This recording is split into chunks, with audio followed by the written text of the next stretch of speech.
Assalamualaikum warahmatullahi wabarakatuh.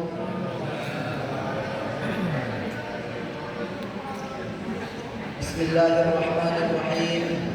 Innal hamdalillah nahmaduhu wa nasta'inuhu wa nastaghfiruh wa na'udzu billahi min shururi anfusina wa min sayyiati a'malina. May yahdihillahu fala mudilla lahu wa may yudlil fala hadiya lahu.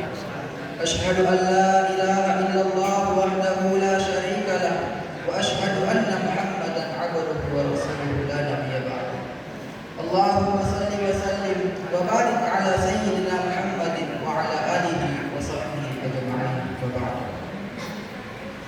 Puji syukur kita panjatkan atas kehadiran Allah Subhanahu wa taala yang senantiasa memberikan kita begitu banyak nikmat-Nya.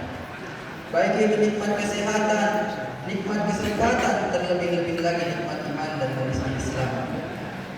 Selawat serta salam tak lupa pula kita kirimkan kepada baginda Nabiullah Nabi Muhammad sallallahu alaihi wasallam. Allahumma shalli ala sayyidina Nabi yang menjadi uswatun hasanah fid dunya wal akhirah.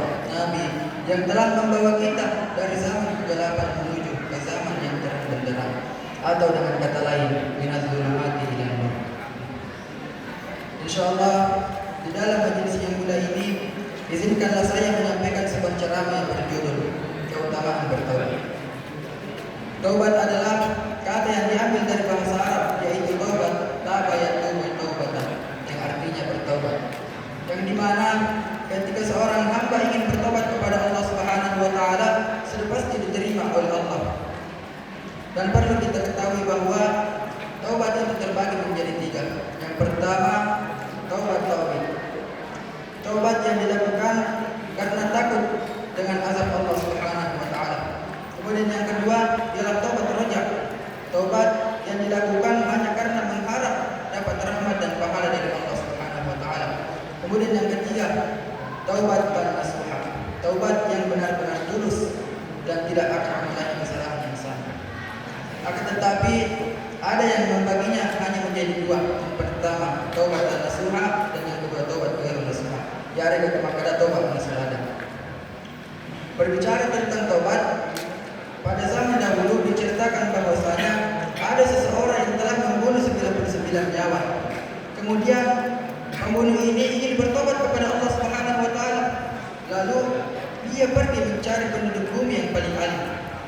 Singkat cerita, dia ditunjukkan kepada salah seorang rahib yang berasal dari kalangan Bani Israel.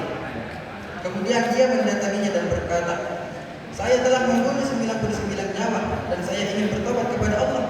Apakah tobat saya akan diterima?" Lalu si rahib ini tadi menjawab, "Tidak, tobat kamu tidak akan diterima." Maka dibunuhlah si rahib, maka genaplah 100 orang yang dibunuh. Kemudian pembunuh tadi pergi mencari lagi kepada penduduk bumi yang paling alim. Maka lalu dia ditunjukkan kepada seorang alim ulama. Dia pun langsung mendatanginya dan berkata, "Saya telah membunuh 100 orang dan saya ingin bertobat kepada Allah. Apakah tobat saya akan diterima?"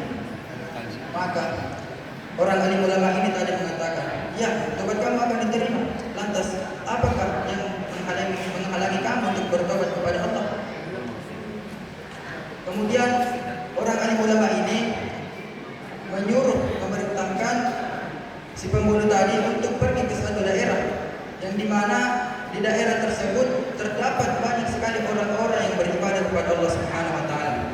Dia pun memerintahkan si pembunuh tadi untuk tinggal di sana dan beribadah kepada Allah dan melarangnya untuk kembali ke daerah karena daerahnya itulah menjadi lingkungan yang buruk baginya. Tiba-tiba di dalam perjalanan, ketika dia ingin pergi ke suatu daerah itu, di dalam perjalanan dia pun meninggal. Maka turunlah dua malaikat, malaikat rahmat dan malaikat azab. Dia pun bertobat.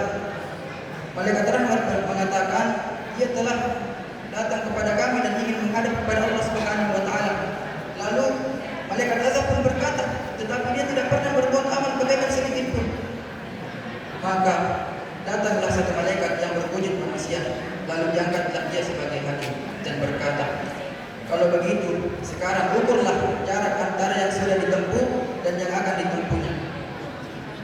Setelah diukur, ternyata lebih dekat jarak yang akan ditempuhnya. Di dalam cerita tadi bahwa kesimpulan yang dapat kita ambil bahwasanya ketika kita ingin bertobat kepada Allah Subhanahu wa taala, Allah Subhanahu wa taala akan senantiasa membantu kita meskipun kita telah membunuh 100 orang sekaligus. Bahkan di dalam satu riwayat Allah Subhanahu wa taala memerintahkan bumi atau memerintahkan daerah tersebut sedikit bergeser supaya lebih dekat jaraknya di antara yang akan ditempuhnya. Sebagaimana Allah Subhanahu wa taala berfirman di dalam Al-Qur'an surah At-Taubah ayat 4 yang berbunyi, A'udzu billahi minasyaitonir rajim. Bismillahirrahmanirrahim. Alam ya'lamu anna Allah huwa yaqbalu at-taubata 'an ibadihi wa yaghfiru as-sadaqat subhanallahi wa tawwabur rahim.